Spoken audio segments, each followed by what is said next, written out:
Have you ever met someone who one day is filled with unstoppable energy, speaking rapidly, filled with ideas, overflowing with ambition, and then a few weeks later, they're barely able to get out of bed, silent, detached, and drowning in hopelessness? What if I told you that this cycle isn't just moodiness or emotional instability, but a diagnosable mental health condition that affects millions globally? This condition is bipolar disorder.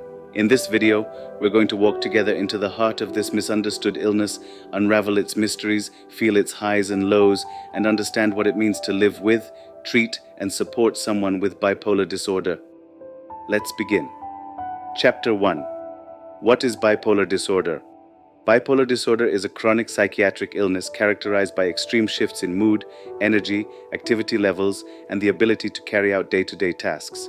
It was once called manic depressive illness, and that term still captures the essence. These mood changes are far more intense than the typical ups and downs everyone experiences. There are two main poles: mania or hypomania, an elevated, expansive, or irritable mood; depression, a profound sadness, loss of interest, and decreased function.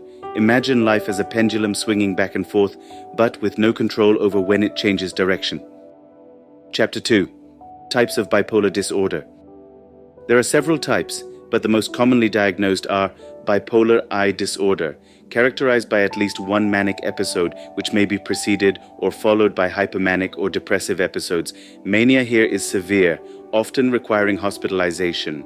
Bipolar II disorder, defined by a pattern of depressive episodes and hypomanic episodes, less intense than full-blown mania, without ever having a full manic episode. Cyclothymic disorder, cyclothymia, numerous periods of hypomanic and depressive symptoms lasting for at least 2 years, but not meeting criteria for full episodes.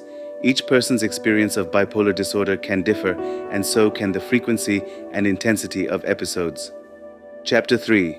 Symptoms of mania and depression. Manic episode.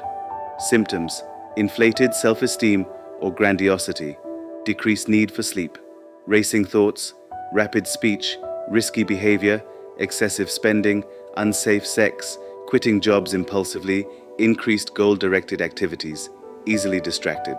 In severe mania, psychosis can occur, hallucinations or delusions, often of grandeur. Depressive episode symptoms: persistent sadness or emptiness, loss of interest in pleasurable activities, changes in appetite or weight, insomnia or hypersomnia, fatigue or loss of energy, feelings of worthlessness or guilt, difficulty concentrating, thoughts of death or suicide. It's this contrast, from near euphoria to unbearable despair, that makes bipolar disorder so disorienting and difficult. Chapter 4. A Day in the Life. Case studies. Let's meet Sarah, a 29-year-old graphic designer. She's creative, driven, and social. A month ago, she started working 18 hours a day. She felt like she could change the world, created an art series overnight, and started investing large sums of money into a startup. Friends were impressed, but also concerned. Her speech became erratic. She barely slept. She believed she was chosen by a divine force to bring art to humanity. Soon after, Sarah crashed. She couldn't get out of bed. She ignored calls. She cried for hours. She said her art was trash. She felt like a failure. This is bipolar I disorder. Then there's Michael, 35. He's had episodes of intense energy and productivity, but never to the point of delusion. He feels elated, talks fast, and works intensely for a few weeks, but then slides into a deep depression, questioning his worth, contemplating suicide. He has bipolar II. These are real people, real pain, real triumphs. Bipolar disorder doesn't have one face, it has many. Chapter 5. Causes and risk factors. We don't fully understand why bipolar disorder happens, but here are contributing factors. Genetics. If a first-degree relative has bipolar disorder, your risk is significantly higher. Biological differences, brain structure and neurotransmitter imbalances, particularly involving dopamine, serotonin, and norepinephrine, play a role. Environmental factors, trauma or abuse, major life changes or stress, substance use. While you can't inherit bipolar disorder with certainty, you can inherit a predisposition. Life then adds its unpredictable layers. Chapter 6. Diagnosis. Why it's so challenging. Diagnosing bipolar disorder isn't always straightforward. Many individuals present first with depression. Mania or hypomania may not be reported or recognized. Misdiagnosis is common.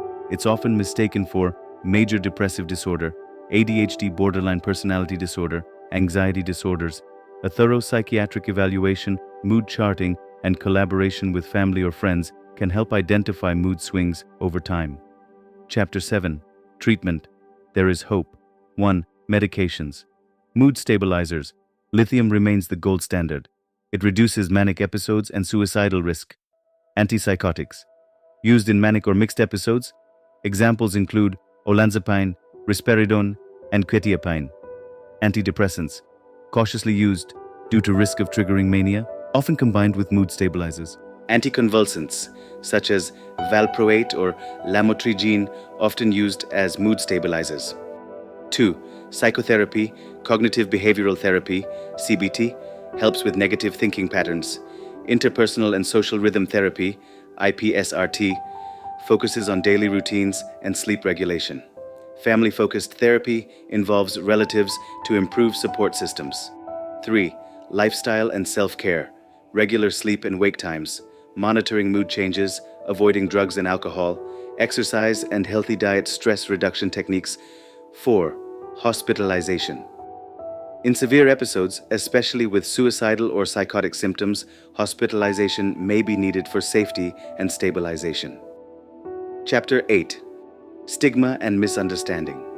Bipolar disorder is not a character flaw. It's not attention-seeking, and it's certainly not rare. But the stigma persists. People fear being labeled crazy. Employers often misunderstand the condition. Media portrays extremes, reinforcing stereotypes. It's time to change the conversation. Mental health is health. If someone has diabetes, we support them with medication and lifestyle changes. Why not the same empathy for bipolar disorder? Chapter 9. Famous people with bipolar disorder. Bipolar disorder does not limit brilliance. Carrie Fisher, actress and author; Russell Brand, comedian and actor; Catherine Zeta-Jones, actress; Kurt Cobain, musician; Ernest Hemingway, writer. They struggled, yes, but also contributed immensely to the world. Their stories remind us bipolar disorder is not the end of a meaningful life. It's just one part of a complex story. Chapter 10. Suicide risk. The silent danger. The risk of suicide is significantly elevated in bipolar disorder, especially during depressive or mixed states. Warning signs: talking about hopelessness, sudden calmness after agitation, making final arrangements, giving away possessions. Always take such signs seriously. Mental illness can blur judgment, but with intervention, life can be saved. If you or someone you know is struggling, reach out. You're not alone. There is help. Chapter 11. Living with bipolar disorder. A journey, not a destination. Recovery isn't a straight line. There will be setbacks. But with the right treatment plan, people with bipolar disorder can lead fulfilling, productive, and joyful lives. Support systems matter, medication adherence matters, education matters, and perhaps most importantly, self-compassion matters. Last but not the least, a message of hope. If you're watching this and struggling, know this: you are not broken, you are not your diagnosis. You are human, with storms and sunrises, just like the rest of us. Let's stop whispering about bipolar disorder and start talking about it, boldly, compassionately, truthfully. Let's be the voice that says healing is possible, treatment is real, and life, even with bipolar disorder, can be rich, purposeful, and beautiful. Thank you for being here.